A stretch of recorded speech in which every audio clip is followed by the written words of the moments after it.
ముందుగా నిన్నటి కరెంట్ అఫైర్స్‌లోని చివరి ప్రశ్నకు సమాధానం చూద్దాం.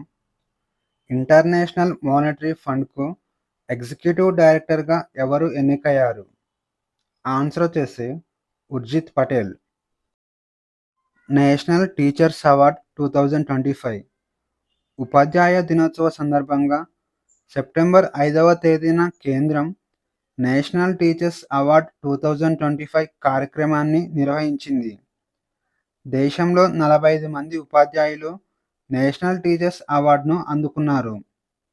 24 మంది పురుషులు మరియు 21 మంది మహిళలు ఈ అవార్డుకు ఎంపికయ్యారు. విద్యారంగానికి చేస్తున్న కృషికి గాను ప్రతి సంవత్సరం కేంద్రం నేషనల్ టీచర్స్ అవార్డ్స్ను అందిస్తుంది. ఈ అవార్డులను తెలుగువారు కూడా గెలుచుకున్నారు. వారి యొక్క వివరాలు చూస్తే సూర్యాపేటలోని పెన్పాడ్ మండలం జిల్లా పరిషత్ హైస్కూల్కు చెందిన మరం పవిత్ర మరియు విశాఖ నెహ్రూ మున్సిపల్ హైస్కూల్కి చెందిన తిరుమల శ్రీదేవి ఈ అవార్డులకు ఎంపికయ్యారు.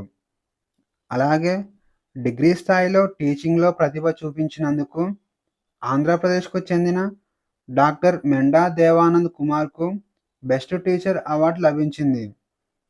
ఇక ఆర్కిటెక్చర్ రంగంలో professor Iyer Vijayalakshmi Kashinath best teacher అవార్డును గెలుచుకున్నారు. దేశంలో మహిళలకు సురక్షితమైన నగరాలు నేషనల్ కమిషన్ ఫర్ ఉమెన్ అనే సంస్థ నారీ 2025 రిపోర్ట్ను విడుదల చేసింది. ఈ రిపోర్టు ప్రకారం ఇండియాలో మహిళలకు సురక్షితమైన నగరంగా నాగాలాండ్ రాష్ట్రంలోని కోహిమా నగరం నిలిచింది. రెండవ స్థానంలో ఆంధ్రప్రదేశ్కు చెందిన విశాఖపట్నం మరియు ఒడిశాకు చెందిన భువనేశ్వర్ నగరాలు నిలిచాయి. ఇక 4వ స్థానంలో మిజోరం రాష్ట్రంలోని ఐజ్వాల్, 5వ స్థానంలో సిక్కిం రాష్ట్రంలోని గ్యాంగ్టక్ నగరాలు నిలిచాయి. మహిళలకు సురక్షితమైన నగరాలలో మొదటి 5 స్థానాలలో 3 స్థానాలు ఈశాన్య రాష్ట్రాలే కావడం విశేషం.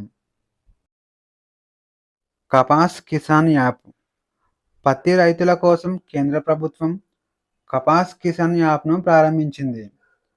పంట అమ్మకాలను సులభతరం చేయడానికి ఈ యాప్ ఉపయోగపడనుంది. అంతేకాకుండా self registration, slot booking, real time booking వంటి ఆప్షన్లను రైతులకు ఈ యాప్ ద్వారా తీసుకొచ్చారు. పంట అమ్మకాలలో పారదర్శకతను పెంచడం, మధ్యవర్తుల పెత్తనాలు తగ్గించడం ఈ యాప్ యొక్క లక్ష్యం. అలాగే పత్తి పంట అమ్మకాలు ఆలస్యం అవ్వకుండా త్వరగా పూర్తి చేయడంలో ఈ యాప్ ఉపయోగపడుతుంది. కపాస్ కిసాన్ యాప్ను కేంద్ర జౌళి శాఖ ప్రారంభించింది. ఎలక్ట్రిక్ బస్సుల వాడకంలో తెలుగు రాష్ట్రాల ర్యాంకు ఇండియాలో ఎలక్ట్రిక్ బస్సుల వాడకం పెరుగుతూ వస్తుంది. ఈ ఎలక్ట్రిక్ బస్సుల వాడకంలో ఢిల్లీ మొదటి స్థానంలో నిలిచింది. ఢిల్లీలో 3,564 ఎలక్ట్రిక్ బస్సులు వాడుకలో ఉన్నాయి. ఇక 3,296 ఎలక్ట్రిక్ బస్సులతో మహారాష్ట్ర రెండవ స్థానంలో నిలిచింది. ఇక 2,236 ఎలక్ట్రిక్ బస్సులతో కర్ణాటక రాష్ట్రం 3వ స్థానంలో నిలవగా 850 ఎలక్ట్రిక్ బస్సులతో ఉత్తరప్రదేశ్ రాష్ట్రం 4వ స్థానంలో నిలిచింది. ఇక 450 ఎలక్ట్రిక్ బస్సులతో ఒడిశా రాష్ట్రం 5వ స్థానంలో నిలిచింది. ఇక తెలుగు రాష్ట్రాల ర్యాంకులు చూసుకుంటే 238 ఎలక్ట్రిక్ బస్సులతో ఆంధ్రప్రదేశ్ రాష్ట్రం 7వ స్థానంలో నిలిచింది. అయితే తెలంగాణలో ఎలక్ట్రిక్ బస్సుల వాడకం ఎక్కువగా లేకపోవడంతో ఎలాంటి ర్యాంక్ సాధించలేకపోయింది. రాష్ట్రాలు ఎలక్ట్రిక్ బస్సుల సంఖ్యను పెంచడానికి డిపోల వద్ద charging stations, smart ticketing, QR code payment వంటి చర్యలు చేపడుతున్నారు. ఇండియాలో క్యాన్సర్ కేసుల నివేదిక 2025 ఈ నివేదికను Indian council of medical research రూపొందించింది. 2024 సంవత్సరంలో ఇండియాలో 15.6 లక్షల కొత్త క్యాన్సర్ కేసులు నమోదయ్యాయి. అలాగే 8.74 లక్షల క్యాన్సర్ మరణాలు సంభవించాయని ఈ నివేదిక తెలిపింది. 2045 సంవత్సరం నాటికి 24.6 లక్షల మంది క్యాన్సర్ బారిన పడే అవకాశం ఉందని ఐసీఎంఆర్ తమ నివేదికలో తెలిపింది.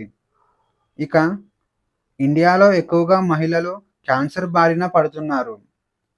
క్యాన్సర్ బారిన పడుతున్న వారిలో 51.1% మహిళలే ఉన్నారు. అలాగే మహిళల క్యాన్సర్ మరణాలలో 45% మాత్రమే ఉందని ఈ నివేదిక తెలిపింది. ఇక 2024 సంవత్సరంలో పురుషుల నోటి క్యాన్సర్ కేసులు 1.13 లక్షలు నమోదవగా, స్త్రీలలో బ్రెస్ట్ క్యాన్సర్ కేసులు 2.38 లక్షల కేసులు నమోదయ్యాయి. మహిళల్లో ఎక్కువగా బ్రెస్ట్ క్యాన్సర్ మరియు గర్భాశయ క్యాన్సర్లు సంభవిస్తుండగా, పురుషుల్లో నోటి క్యాన్సర్లు, ఊపిరితిత్తులు, గ్యాస్ట్రిక్ క్యాన్సర్లు ఎక్కువగా సంభవిస్తున్నాయి. మహిళల్లో అధికంగా కనిపించే బ్రెస్ట్ క్యాన్సర్ మరియు గర్భాశయ క్యాన్సర్లను ముందుగానే గుర్తించి చికిత్స అందించవచ్చు. కానీ పురుషులలో అధికంగా వచ్చే ఊపిరితిత్తులు, గ్యాస్ట్రిక్ క్యాన్సర్లను ముందుగా గుర్తించడం కష్టంగా మారింది. దీంతో ఈ క్యాన్సర్లు ప్రాణాంతకంగా మారుతున్నాయి. ఇండియాలో ఎక్కువగా ఈశాన్య రాష్ట్రాలలో క్యాన్సర్ బారిన పడుతున్నారు. వీరిలో ఎక్కువగా ఊపిరితిత్తులు, గర్భాశయ, నోటి క్యాన్సర్ బారిన పడుతున్నారు. అధిక పొగాకు వినియోగం మరియు ఆహారపు అలవాట్ల వలన ఈ క్యాన్సర్లు వస్తున్నాయని నివేదికలో తెలిపింది. ఇండియాలో ఎక్కువగా మిజోరం రాష్ట్రంలో క్యాన్సర్ బారిన పడుతున్నారు. ఈ రాష్ట్రంలో పురుషులు 21.1% మరియు స్త్రీలు 18.8% మంది క్యాన్సర్ బారిన పడుతున్నారు. ఇది దేశ సగటు కంటే ఎక్కువగా ఉండటం ఆందోళన కలిగించే అంశమని చెప్పాలి. ఇక ఐసీఎంఆర్ క్యాన్సర్ నివారణ చర్యల గురించి తెలిపింది.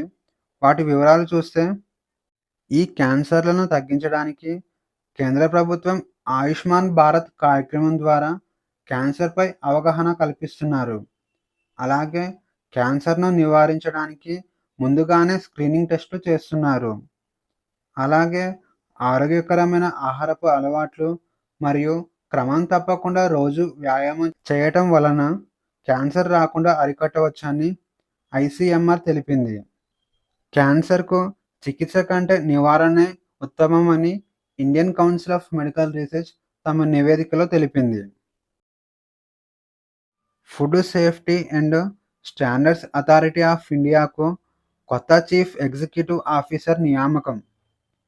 Food safety and standards authority of ఇండియాకు చీఫ్ ఎగ్జిక్యూటివ్ డైరెక్టర్గా రజిత్ పున్హానే నియమితులయ్యారు. ఇతను 1991వ బ్యాచ్ ఐఏఎస్ ఆఫీసర్.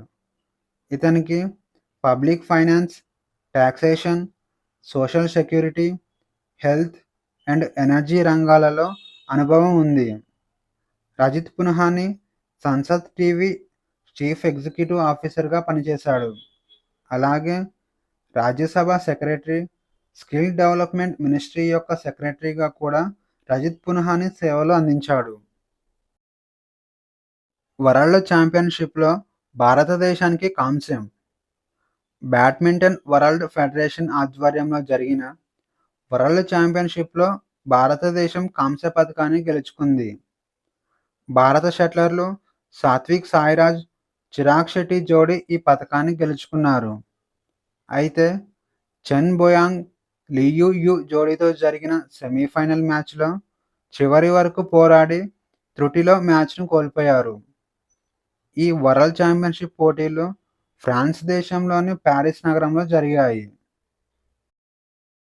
ఇక ఈరోజు క్వశ్చన్స్ వచ్చేసి, జాతీయ ఆయుష్ మిషన్ సమ్మిట్ 2025 ఎక్కడ జరిగింది? A Delhi, B Hyderabad, C Chennai, D Mumbai. Answer వచ్చేసి ఆప్షన్ ఏ ఢిల్లీ. ఇటీవల భారతదేశంలో అతిపెద్ద లిథియం అయాన్ బ్యాటరీ తయారీ కర్మాగారం ఎక్కడ ప్రారంభించబడింది?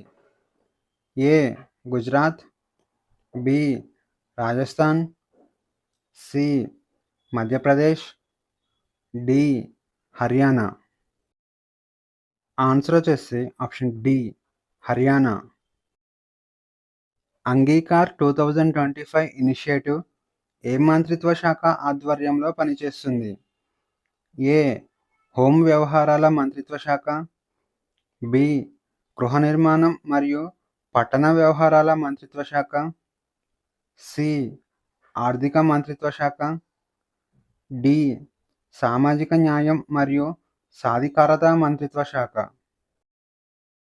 ఆన్సర్ వచ్చేసి ఆప్షన్ బి. గృహ నిర్మాణం మరియు పట్టణ వ్యవహారాల మంత్రిత్వ శాఖ. 2025 షాంఘై శిఖరాగ్ర సమావేశం చైనాలోని ఏ నగరంలో జరిగింది? A. Beijing. B. Shanghai. C. Tianjin. D. Wuhan. Answer వచ్చేసి ఆప్షన్ సి. టియాన్జిన్. ఇటీవల పత్తి పంట సేకరణను సులభతరం చేయడానికి ప్రారంభించిన యాప్ పేరు ఏమిటి? A. E Kapas app. B. Kapas Kisan app. C. MSP cotton portal. D. Krishi cotton app. Answer వచ్చేసి option B. Kapas Kisan app. Plassey యుద్ధం ఏ సంవత్సరంలో జరిగింది? A. 1731. B. 1757. C. 1831. D. 1857. Answer వచ్చేసి ఆప్షన్ బి. 1757. ప్లాసీ నగరం వెస్ట్ బెంగాల్ రాష్ట్రంలోని నడియా జిల్లాలో ఉంది. ప్లాసీ యుద్ధం 1757 జూన్ 23న సిరాజుద్దౌలా మరియు బ్రిటిష్ దళాల మధ్య జరిగింది. ఈ యుద్ధంలో మీర్ జాఫర్ ద్రోహం కారణంగా సిరాజుద్దౌలా బ్రిటిష్ వారి చేతిలో ఓడిపోయాడు. మీర్ జాఫర్ సిరాజుద్దౌలా యొక్క సైన్యాధ్యక్షుడు. ఇక సిరాజుద్దౌలా బెంగాల్ యొక్క చివరి స్వతంత్ర నవాబుగా పరిగణించబడతాడు. మంగళూరు ఒప్పందం ఏ యుద్ధం సందర్భంగా జరిగింది? ఏ. మొదటి ఆంగ్లో మైసూర్ యుద్ధం. బి. రెండవ ఆంగ్లో మైసూర్ యుద్ధం. సి. మూడవ ఆంగ్లో మైసూర్ యుద్ధం. డి. నాలుగవ ఆంగ్లో మైసూర్ యుద్ధం. ఆన్సర్ వచ్చేసి ఆప్షన్ బి. రెండవ ఆంగ్లో మైసూర్ యుద్ధం. రెండవ ఆంగ్లో మైసూర్ యుద్ధం 1780 సంవత్సరం నుంచి 1784 సంవత్సరం వరకు జరిగింది. ఈ యుద్ధం హైదర్ అలీ మరియు బ్రిటిష్ వారి మధ్య జరిగింది. ఈ యుద్ధం సందర్భంగా మంగళూరు ఒప్పందం జరిగింది. బాంబే క్రానికల్స్ వార్తాపత్రికను ఎవరు ప్రచురించారు? A. Motilal Nehru. B. Bal Gangadhar Tilak. C. Firoz Shah Mehta. D. Lala Lajpat Rai. Answer వచ్చేసి option C. Firoz Shah Mehta. Firoz Shah Mehta Bombay chronicles వార్తాపత్రికను 1910వ సంవత్సరంలో ప్రారంభించాడు. ఫిరోజ్ షా మెహతా గొప్ప న్యాయవాది మరియు 1890వ సంవత్సరంలో ఇండియన్ నేషనల్ కాంగ్రెస్ అధ్యక్షుడిగా కూడా పనిచేశాడు. సూరత్ విభజన ఏ సంవత్సరంలో జరిగింది? ఏ. 1902. బి. 1905. సి. 1907. డి. 1909. ఆన్సర్ వచ్చేసి ఆప్షన్ సి. 1907. 1907వ సంవత్సరంలో సూరత్ సమావేశంలో జాతీయ కాంగ్రెస్లోని సభ్యులు అతివాదులు మరియు మితవాదులుగా విడిపోయారు. సూరత్ సమావేశానికి రాజ్ బిహారీ ఘోష్ అధ్యక్షుడిగా వ్యవహరించాడు. రాజ్గురు మరియు భగత్ సింగ్ సౌండర్స్ను ఏ సంవత్సరంలో హత్య చేశారు? ఏ. 1915. బి. 1922. సి. 1924. డి. 1928. ఆన్సర్ వచ్చేసి ఆప్షన్ డి. 1928. రాజ్గురు మరియు భగత్ సింగ్ 1928 డిసెంబర్ 17వ తేదీన సౌండర్స్ను హత్య చేశారు. లాలా లజపత్ రాయ్ హత్యకు ప్రతీకారంగా భగత్ సింగ్, రాజ్‌గురు ఈ హత్య చేశారు. Question of the day: global peace index 2025లో ఇండియా ర్యాంక్ ఎంత? ఈ ప్రశ్నకు సమాధానం తెలిస్తే కామెంట్‌లో తెలియజేయండి. ఈ వీడియోలోని కంటెంట్ మీకు నచ్చినట్లయితే లైక్ చేయండి, షేర్ చేయండి, అలాగే సబ్స్క్రైబ్ చేసుకోవడం మర్చిపోకండి.